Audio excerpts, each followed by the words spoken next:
Welcome to the Cannabis Equipment News Podcast. Hi, I'm David Manti, and welcome to the Cannabis Equipment News Podcast. With me this week is Nathaniel Pennington, CEO of Humboldt Seed Company. Thank you very much for joining me today, Nathaniel. Thanks for having me. This is great. All right, before we get started, please make sure to like, share, and subscribe to the podcast. I would also appreciate it if you could leave the podcast a positive review on whatever platform you use. Also, if you want to email the podcast, you can reach me at david@cannabisequipmentnews.com. Nathaniel, I always like to learn a little bit more about your path to the cannabis industry. So what brought you here? Well, I was an avid cannabis enjoyer, consumer, whatever you want to call it. I try to, not tell people how young I was when I started, but, it's teenagers, right? And anyway, I grew up on the East Coast and in New York and Philadelphia area, and it was just everywhere. And it struck me immediately that for all of the warnings and hype, it was just so not such a big deal, and it was enjoyable and just didn't seem like the monster it was kind of made out to be. And I always found that was silly and frustrating because there are so many other hardcore drugs that are very dangerous and deadly and so on and so forth. And it just feels crazy. It's always felt ridiculous that cannabis is in that gets described that way. And then it makes you just question the whole, that was what it did for me. I was like, oh, if this is like this, then I wonder, what other things are. And I was able to avoid the worst of things. And, but I certainly know, people in my same high school that really went down a bad path. And I think everybody does know someone in their life that's ran aground with substances. And so cannabis just, to me, never had that. It wasn't really likely to do that. So I still feel that way this day. It's safer than alcohol, if you ask me. No, it's kind of like drinking coffee in the morning. And there's all medical, but then I came to Humboldt, and when I got here, we had passed the Proposition 215. It was my first time ever voting. I was 18 years old. And, that was the beginning of medical cannabis. That was the first place in the world where, cannabis was legal with the doctor's recommendation. And so then it was shortly thereafter that I was growing it with friends and mentors. And then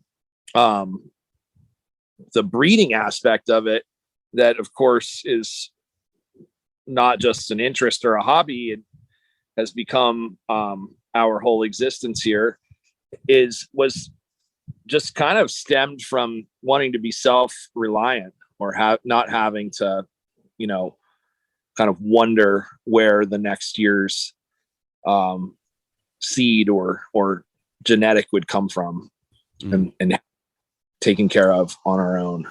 So what role did you have with Humboldt when you first came to the company? Oh, I'm the founder and CEO. So Oh, okay. See, that's what I thought. But then you're like, when I came to Humboldt, I'm like, oh, all right. No.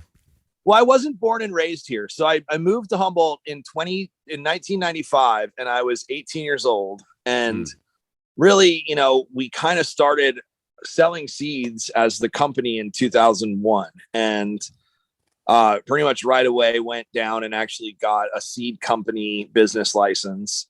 And it was not allowing us to do anything cannabis related, but we've always done our own seed saving, and for lots of different, right behind me is, maybe we'll have a chance, we can go look at it, but it's my kitchen garden, and or the crew's kitchen garden, I should say.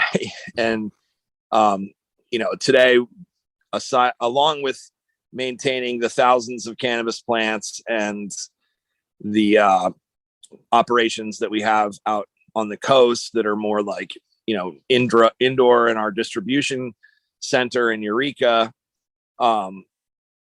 We like to grow vegetables and we've always done it. And so we're just like, well, we have to have, tomatoes fresh in the summer. Yeah.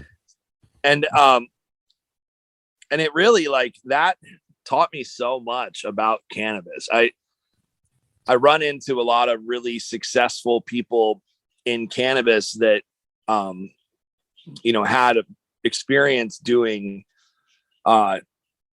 whatever other big commercial type crops. Even if they were a, small organic farm, there's so many things that translate over, but then again, there's so many things that don't. And so, I would probably rather have, the background of mostly growing cannabis commercially rather than, jumping completely from growing lettuce or strawberries or something over to cannabis. Cause there's so many specific things that people want from their cannabis. Whereas a strawberry, there's good strawberries and then there's not so great strawberries, but at the end of the day, they're like kind of just strawberries. Yeah. Why seeds? Yeah. So that's a question I get a lot. I mean, we've grown with clones. We've done a bunch of clone genetic releases. When we started the company, the clones were around and we were doing cloning, but we just really felt like, one thing that we know, and no one's ever really argued with me about this, but seeds grow better than clones, and they have a taproot. They, a plant that's grown from seed, often doesn't have, it definitely is much less likely to have any pests or even viruses, pathogens, like, the hop latent diploid virus that's going around is incredibly unlikely to be passed, via seed. So even if you have an infected plant that you're using and you're breeding, it actually can remove, the hop latent. Maybe there's differing opinions. We have one study that says maybe 5% could have hop latent still, but another study that we have says that it's like 99 point something percent doesn't carry on. And nonetheless, it's still like you've 95% gotten rid of the virus in the progeny. So like those things, it's just you're essentially starting fresh, not carrying pests, not carrying pathogens into your next cycle or into your next season or whatever you do. So, and they're just healthier plants. And we've always really loved working with seeds. And, now that autoflowers are becoming more and more, that's just simply a trait.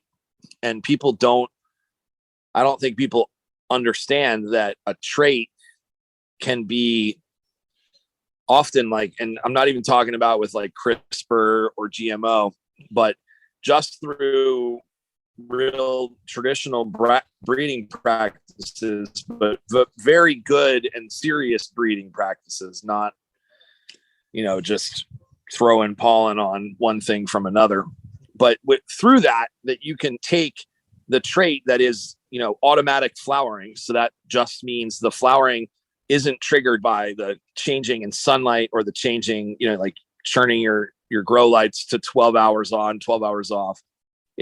It literally, no matter what you do, it's going to produce buds and have finished product within 3 months. So, we have autoflowers that are a little faster, some that take a little longer, but generally, 3 months or less is sort of the autoflower timeframe. And that gives people so much, like a lot of,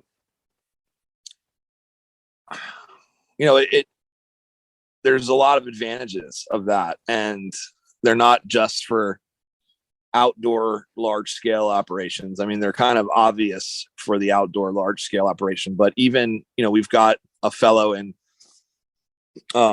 he's a commercial guy, and he's doing some studies with us, and he's got full blown hydroponic setup, completely indoor, few hundred lights and rolling benches and a nice setup. And he's strictly on our autoflowers and literally just planting one bench every 3 weeks. And so therefore harvesting one bench every 3 weeks. And the beauty of it is that you would normally have to have the room separate because you've got a flowering room and a veg room, and you're constantly moving the plants from the veg to the flower, or shifting the light constantly within the rooms to trigger flower. And when you do that, you're changing the environment that the plant lives in. So, when something with autoflowers, you can have 20 hours of constant light. And so that's 20 hours of constant photosynthesis. You don't have to cut it down to 12 hours during the flowering cycle. And so like your HVAC and all of those things don't change. Whereas, if you've ever flowered cannabis in an indoor, that it's very different what you have to, your air conditioning or your heating or your just generally your HVAC is going to be a completely different setup for flowering versus for veg.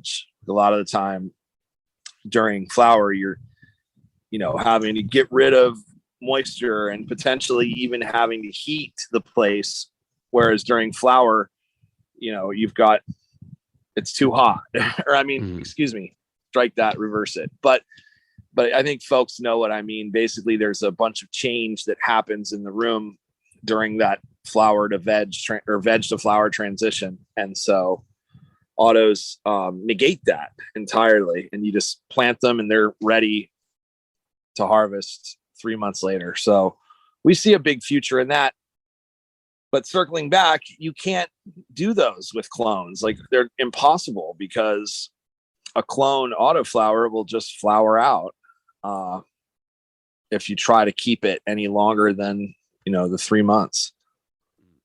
So there's a lot of work to be done still in the whole genome, and you can't do the work without having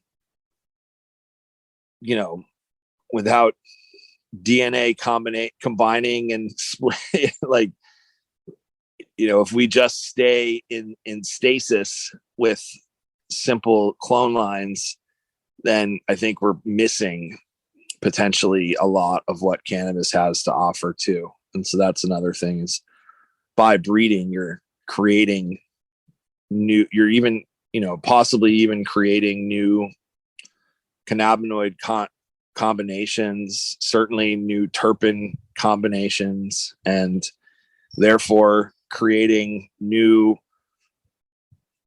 and unique ways to enjoy cannabis, or ways to heal with it, or whatever your goal is.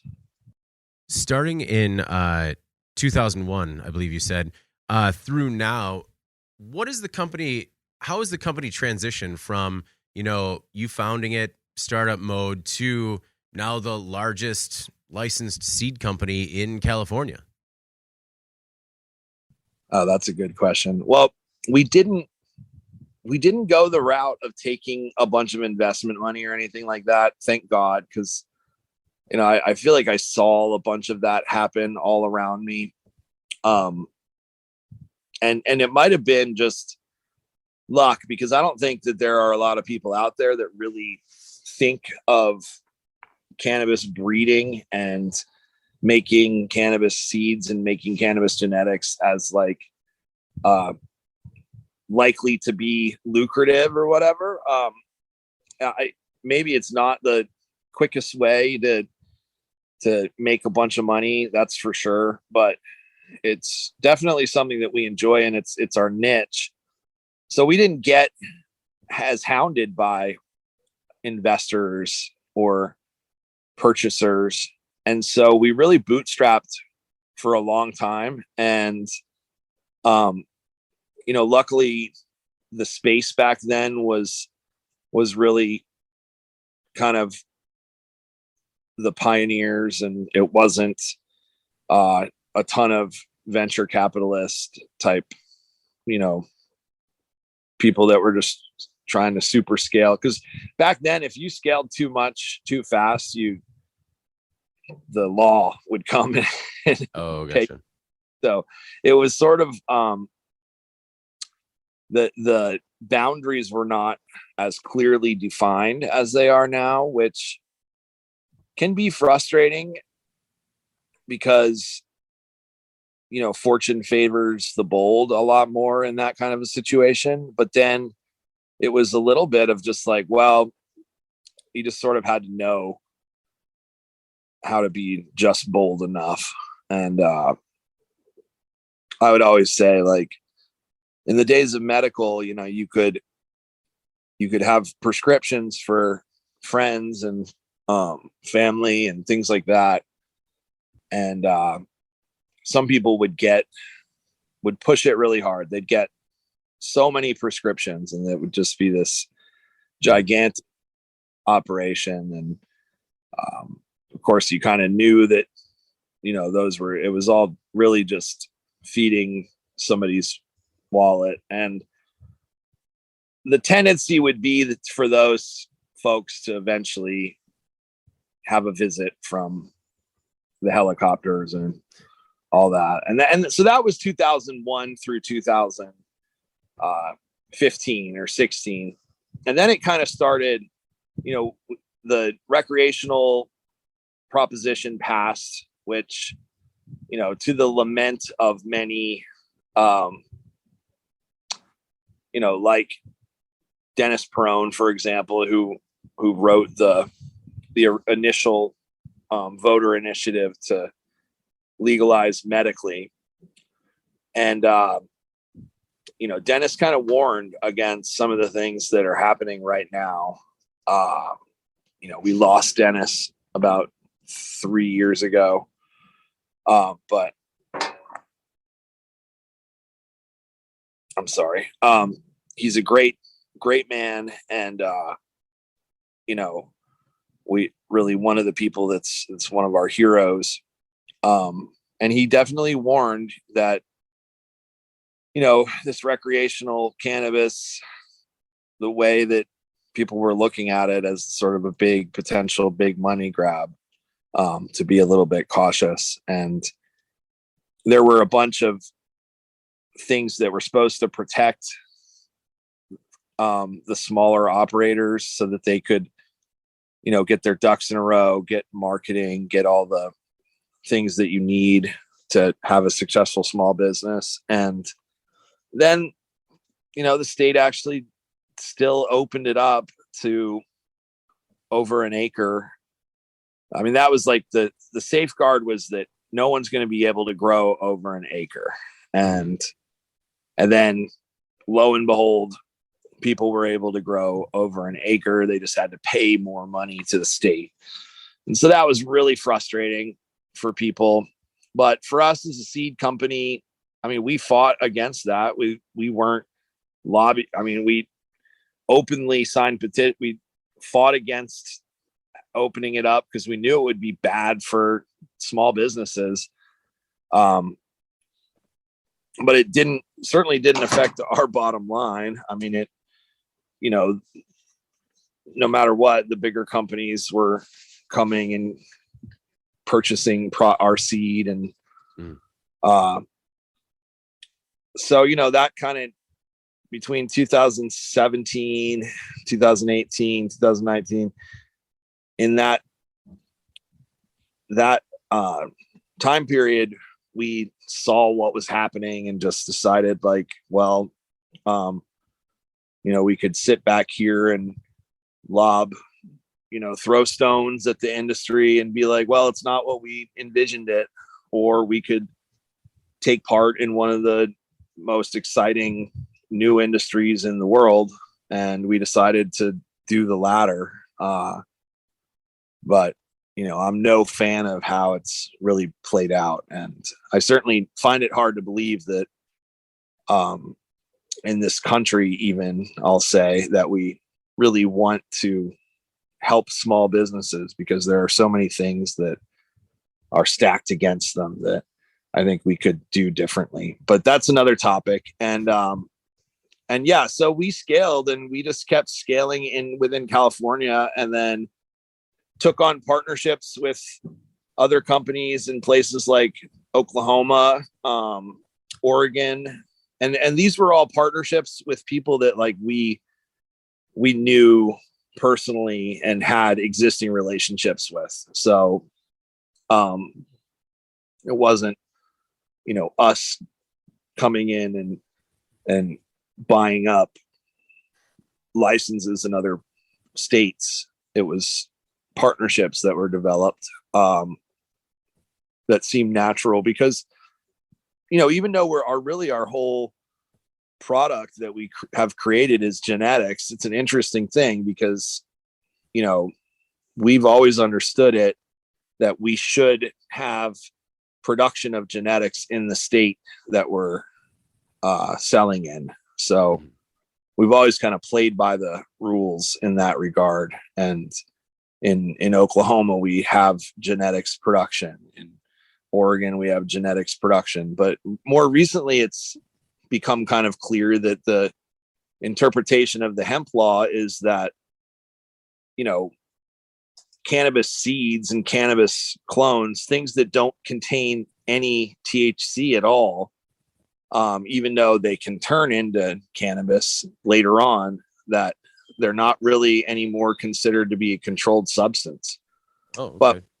But we still have to, we're still beholden to our license in California, which says that what we produce here stays here, and so on and so forth. So that model of partnering with licensed companies in other states has held its importance for us. And that's what we continue to do. And, we're also in Canada. We had interns that came here to our anchor farm, we call it, in Northeast Humboldt, where I'm at right now. They interned with us for one full season of seed production and harvest and all that good stuff. And then we're just so wanting to go work on their own, create a project. So we partnered with Nymera, which is a license up in Canada, and produced.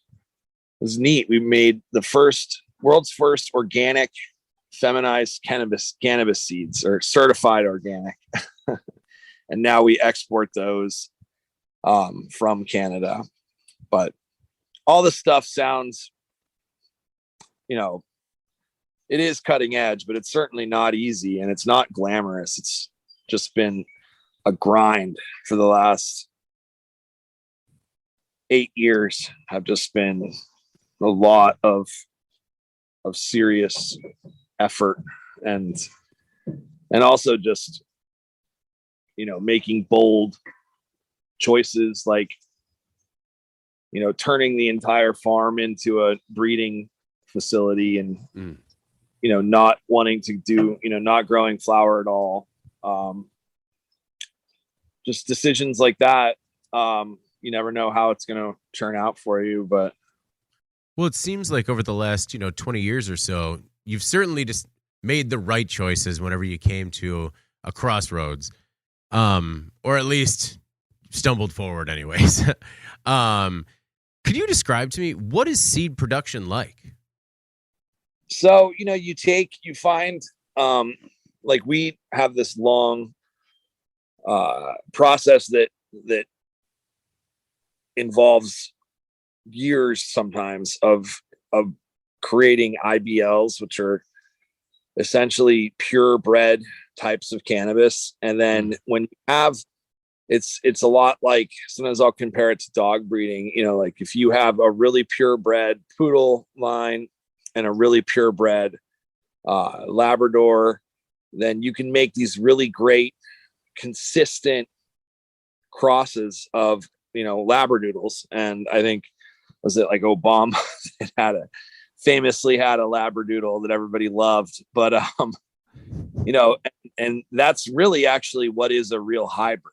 And so a lot of what people refer to in cannabis as like a F1 hybrid or something like that is not in normal ag or plant breeding what you would ever call a true hybrid, because it's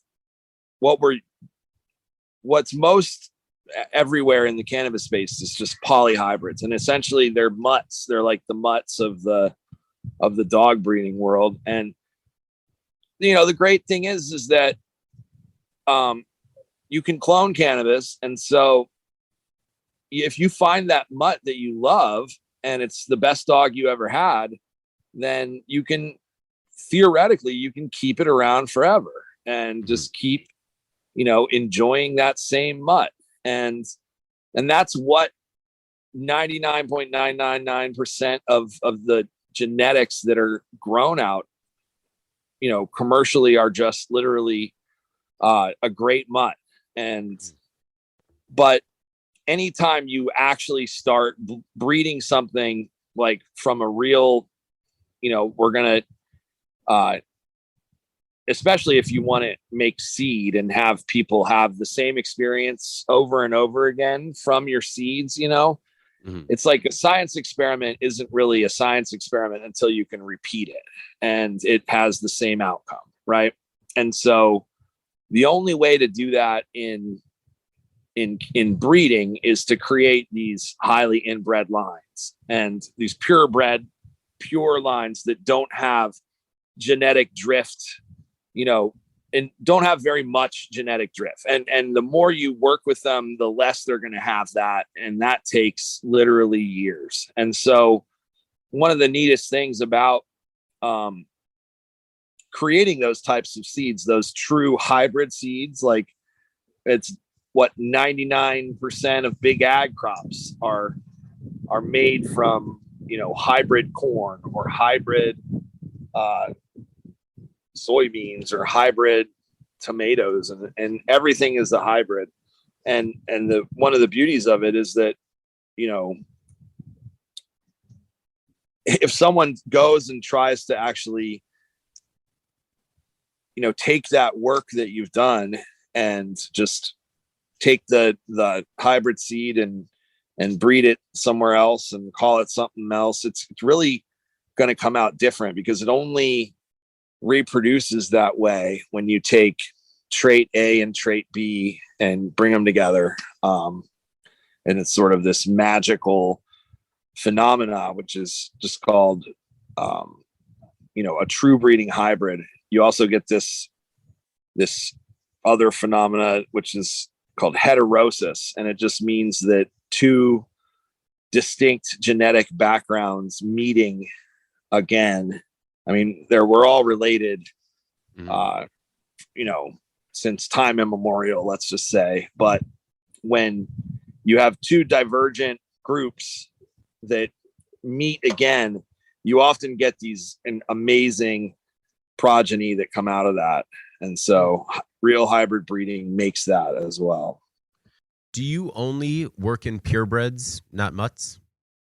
No. I mean, that's the thing, is that like with cannabis, it's a little bit of both, because we haven't even figured out what it is that we like yet as humans, so like we're still, and working with mutts, it's the best way to figure that out, because you're going to get so much diversity out of what you plant from seed when you're breeding with something that is like that,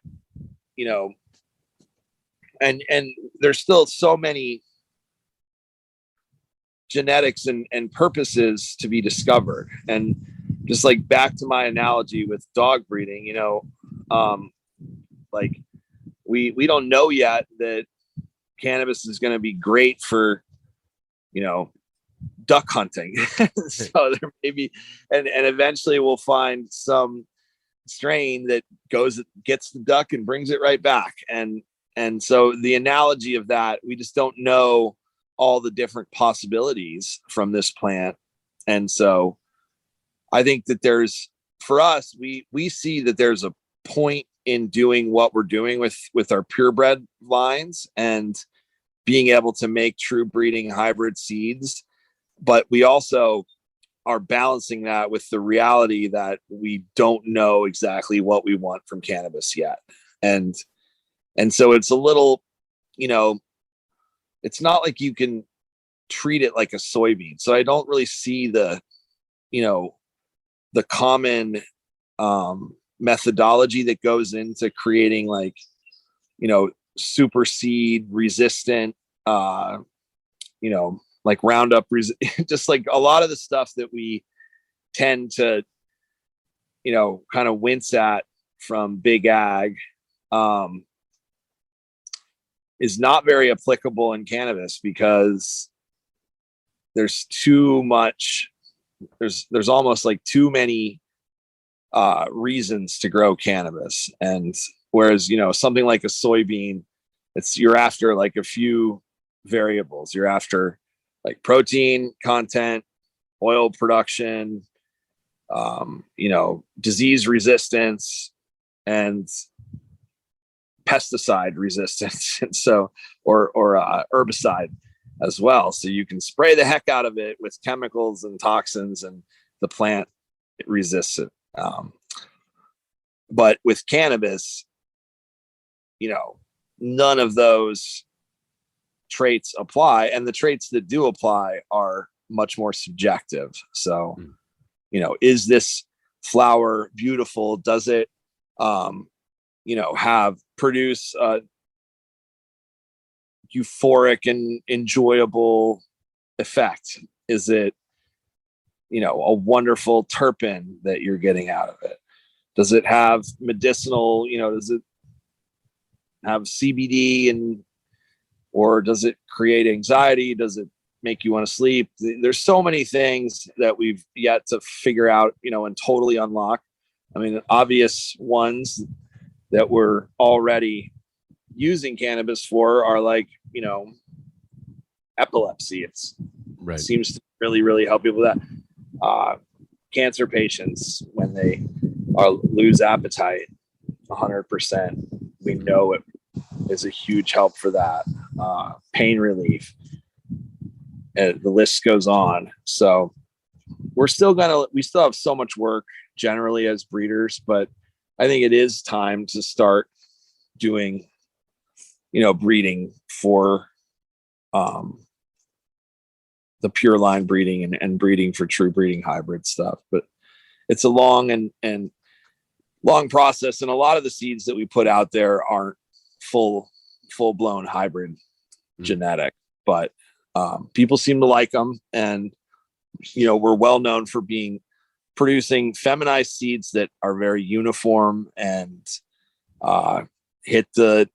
check all the boxes for, right now people are, and at least in commercial cannabis, seems like, THC is a big driver. Terpenes are really important too. People like gassy terpenes, and as of late, all of a sudden purple is popular again. Yeah. So it's like a fickle market too. You have to be prepared and have enough tools in your tool shed to be able to, I've always loved purple, don't get me wrong. And I'm certainly glad that we still have plenty of purple tools in the tool shed because it's back and popular again. Whereas 5 years ago, people used to scoff at some of our purple varieties, and it's just so silly. But we were also lucky enough to be now recognized well in the entire industry where we get to set some trends of our own. And so, we win cups and have influence as well. What are some of those trends? I don't know, like when I say trends, I really just mean very popular genetics that become, popular worldwide, or, and don't ask me how they get there, but they do. And, like our blueberry muffin, for example, has circled the world many times and people love it. Most recently, like a year and a half ago, 2 years ago, we came out with a strain. Originally we called it Jelly Rancher. And then we found out fairly quickly that a certain candy company wasn't too happy about that. So we changed the name to Hella Jelly. And rather than, get into a big stink with them, which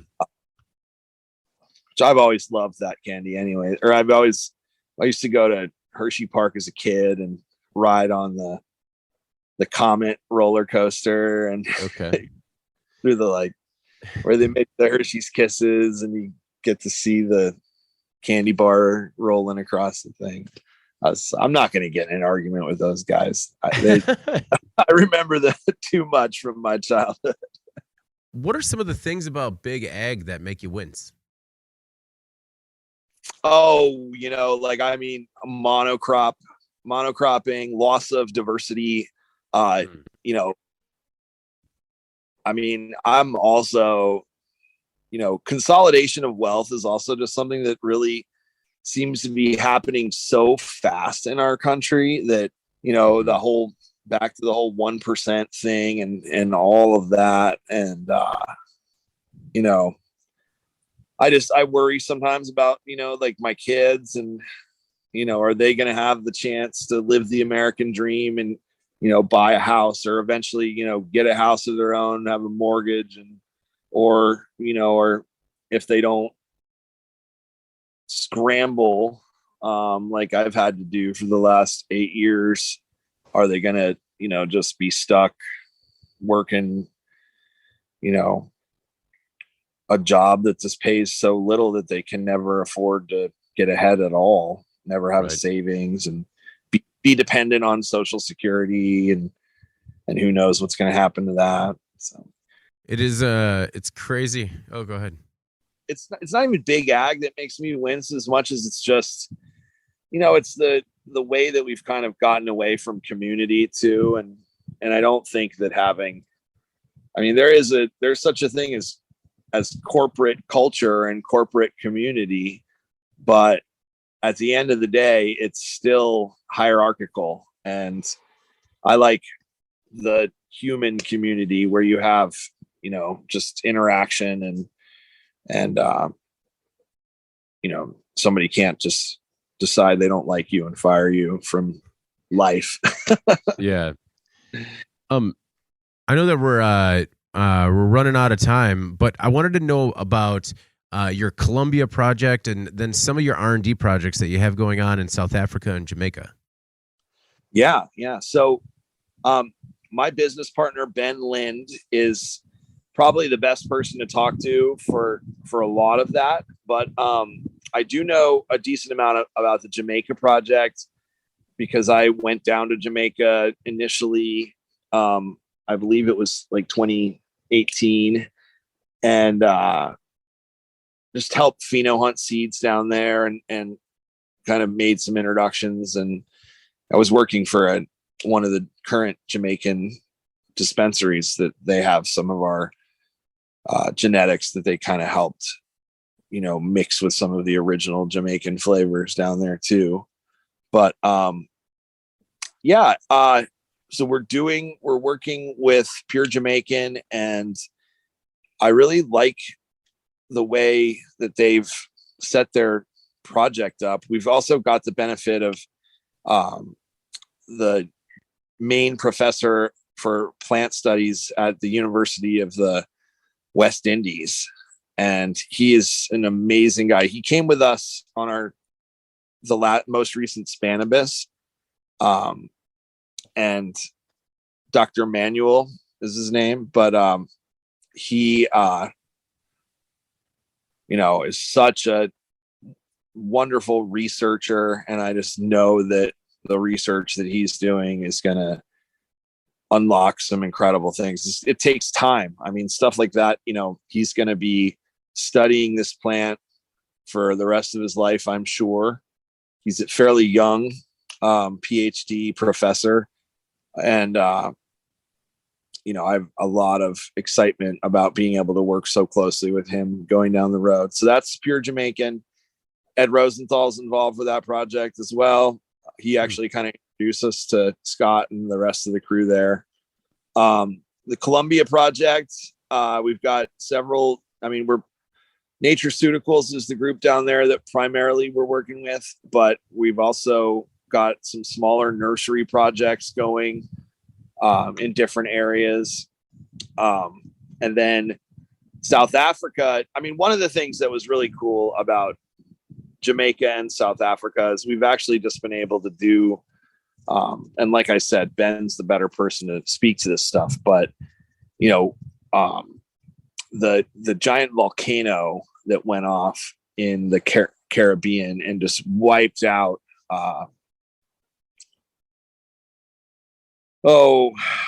pretty much wiped out the entire island. And I'm just trying to think of Togo. No, that was the one in South Pacific, right? Oh, sorry. This was about 2 years ago, a big volcano. And I before I didn't even really realize that there was a lot of volcanic activity in the Caribbean, but there is. And so our Jamaican project, we donated, they had just legalized cannabis. Then they had the natural disaster and we were able to donate, I think it was 10,000 seeds to their, rebuilding of their cannabis industry. So that was really a wonderful thing to be able to be a part of. And I will find out exactly what the name of that country was, but it was a very small country that was devastated by this natural disaster. And then down in South Africa as well, we've had the capacity to, just provide seeds for these upstart groups that are wanting to, build good businesses down in South Africa. And a lot of, just donating stuff generally around Africa. And then, wanting to do some work there, just to kind of help figure out, South African climate is not incredibly different from here, but there's a lot of areas of Africa that are obviously the polar opposite of North America. So, it's always interesting exploring that. I know a close friend of ours, a nursery operator that we do a lot of, he propagates a lot of seeds for us, had been down along the Blue Nile and the White Nile River in, Egypt and Ethiopia, and was able to bring back some incredibly rare landrace seeds several years ago. And those have been really interesting to play with, because you just see this incredibly vast diversity that's within the species. They were apparently they, down in Ethiopia, they would flower and finish up just along the lines of, the normal. There's not much season down there because it's close to the equator, but you'd have a 4 or 5 month life cycle for the plant, maybe 6 months. But when I grew them here, we started them in the March when we normally would start. And then we were finally just decided we had to chop the buds down come literally Christmas, January. It was like the longest flowering strain I've ever seen in my life. Double as long as anything I had ever. So that was just really interesting. Just like ganja from all over the world, and how much it varies and how unique it can be. What of all the strains you produce is your favorite? Boy, that's tough. I think I mentioned that the Hella Jelly was one that we came out. That one won a bunch of awards. I mean, right now, that's the one that I often will recommend people, start with. Not just for like a newcomer, but I mean, like even, a commercial. And it's a good one for a newcomer, but for a brand new cannabis. Sorry about that. For brand new cannabis, you really want something that's super easy. And my favorite one is our blueberry muffin. It's so easy, fairly foolproof, and just really straightforward, easy to grow. What can the Cannabis Equipment News audience, expect from Humboldt Seed, in the next couple of years? Well, I think we're going to keep pushing like with seed technology, and we're already doing marker assisted breeding. So that is really just a way of like, looking deeper with genomics into cannabis and being able to make some predictions. Like you're not, like I said, we're not doing CRISPR, we're not doing genetically modifying seeds, but we can breed a lot faster with marker assisted breeding. And it's essentially just a way of like, instead of sorting through a population of 300 seedlings to try to find the one that inherited autoflower and inherited the other traits that you want, you can actually have a marker from that population and just be able to do an assay for it, and then boom, now it's number 233 rather than having to wait 6 months to find out. Yeah. Well, it sounds interesting, and it was really, really cool to hear your story about how, how you not only founded the company, but to where it's become today, and some of the really cool projects that you have on a global scale. Is there anything else that we might have left out, or anything in particular you want to make sure we don't forget? Just, I would suggest everybody every now and again, try something new, try a new genetic, and we're improving all the time. And so are the rest of our colleagues out here that are doing a bunch of breeding. So just as you get used to your equipment, who knows, maybe the new equipment you have will be perfect for either a retro strain that you want to bring back or something that's brand new. And it might be just the easiest, best thing you ever grew. Well, Nathaniel, thank you very much for taking the time today, man. I really do appreciate it. Absolutely. It's a beautiful day here in Humboldt. I probably should get back to work. I got a crew out there and, got to tend to the ladies. You got to get back at it. All right. Well, before we get out of here, please make sure to like, share, and subscribe to the podcast. You'd also help us out a lot by leaving the podcast a positive review on whatever platform you use. Finally, if you want to email the podcast, you can reach me at david@cannabisequipmentnews.com. All right, for Nathaniel Pennington, I'm David Manti. This is the Cannabis Equipment News Podcast, and we'll see you next week.